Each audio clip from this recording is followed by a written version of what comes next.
Good morning internet. So nandito kami ngayon ni Aba sa may Bat Hadar. So samahan nyo ako, papakita ko sa inyo kung ano ang itsura ng grocery supermarket dito sa Israel. So let's go!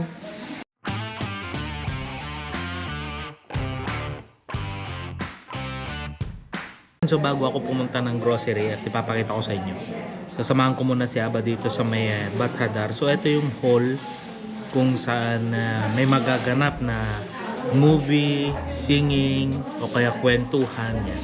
So iwan ko muna si Aba dito pag nag-start na yung movie and pwede na tayong pumunta ng grocery. Pero right now, samahan ko muna siyang kumain ng focaccia.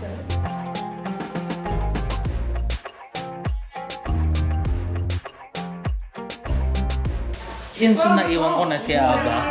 So manonood na lang siya and ako pupunta na ako ng grocery. So samahan niyo ako, papakita ko sa inyo kung ano yung grocery namin dito. So itong grocery na to ay dito nag-grocery yung mga religious na Israeli. So hanapin ko lang yung kasama ko.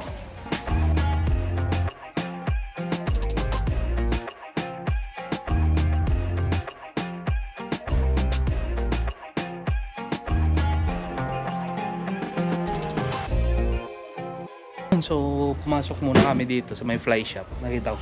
So ito yung mga sapatos dito, Merrell, Solomon.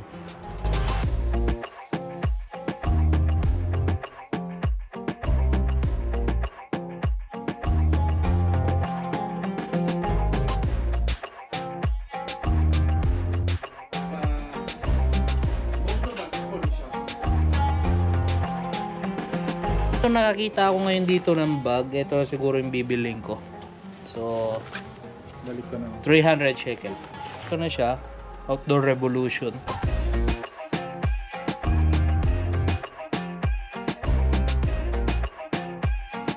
Ayun, okay, so nakabili na ako ngayon ng isang malaking bag. And gagamitin ko to pag magde-day off ako, pag may trip or camping. So ngayon papasukin ko to itong Osherad. And yan, dito hahanap ako ng gamba mukmekset ni Aba.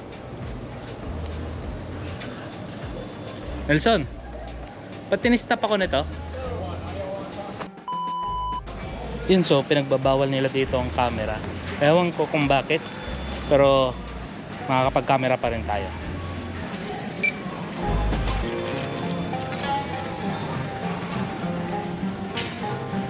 Dried mango, 42 shekel. No, masyadong mahal. So hanapin ko yung pinapabili ni Aba.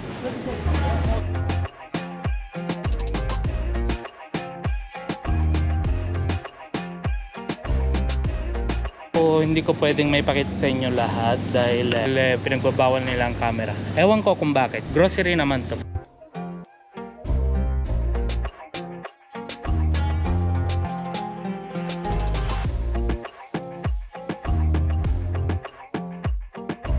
So dito marami silang mga olive. Yan. And mga tomato sauce. So ang ano dito, ang mga gulay nila is paulit-ulit lang. Oh yun. Ito. Ito yung gusto ni Aba. Tingin ko ito na yun. Gamba mukmekset. So hindi ko alam ang price. Walang nakalagay. Siguro mga 9 shekel. Ito. Mga 10 shekel. So ito nga nahanap ko na. So nakatapos na kami, nakalabas na at makakalayo na ako sa masungit na guard kung saan pinagbawal ang camera. Ewan ko bakit pinagbawal ang camera. Grocery naman, tapos bumili naman ako. So right now is babalikan ko na ngayon si Aba dahil baka patapos na yung movie niya.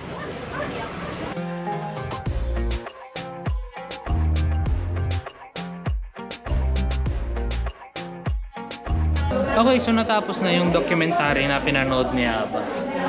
So next namin ni Aba is gusto raw niyang kumain ng hummus. So pupunta kami sa pinaka-paborito niyang lugar, ang Hummus Barok.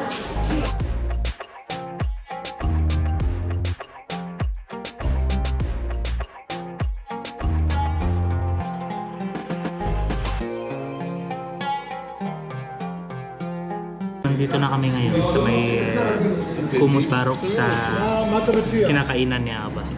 So, order ako ng chicken. Ang fried chicken nila dito, ang tawag nila is schnitzel. And inom ako ng Nordic. So, hindi ko alam ano to. Nakita ko lang, kaya susubukan ko.